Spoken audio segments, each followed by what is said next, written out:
ఆస్ట్రేలియాతో 3 వన్డేల సిరీస్లో Bharat clean sweep చేసింది. హోబర్ట్ వేదికగా ఆదివారం జరిగిన 3వ వన్డేలో ఆస్ట్రేలియా 185 పరుగుల తేడాతో భారత్ను చిత్తు చేసింది.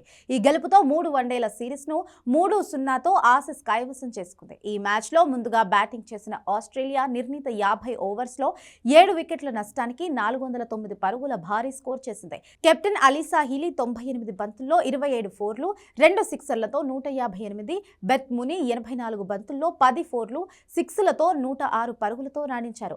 భారత బౌలర్స్లో శ్రీచరణి, స్నేహ్ రాణా రెండేసి వికెట్లు తీయగా రేణుకా సింగ్, కాశ్వీ గౌతమ్, దీప్తి శర్మ తలో వికెట్ తీశారు. అనంతరం భారత్ 45.1 ఓవర్స్లో 224 పరుగులకే కుప్పకూలింది.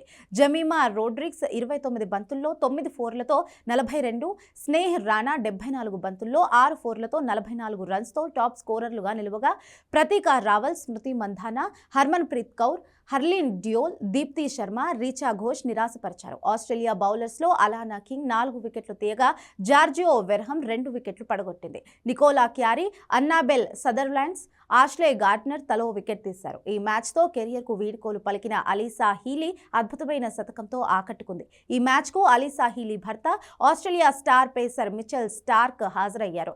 ఆమె శతకానికి ఫిదా అయిన అతను తీవ్ర భావోద్వేగానికి గురయ్యారు. అలీసా హీలీకి భారత ఆటగాళ్లు గార్డ్ ఆఫ్ ఆనర్ ఇచ్చారు. ఇదిలా ఉంటే ఈ ఆసీస్ పర్యటనలో 3 టీ20ల సిరీస్ గెలిచిన భారత జట్టు వన్డేల్లో 0-3తో క్లీన్ స్వీప్ అయింది. ఇరు జట్ల మధ్య ఏకైక టెస్ట్ శుక్రవారం నుంచి ప్రారంభం కానుంది.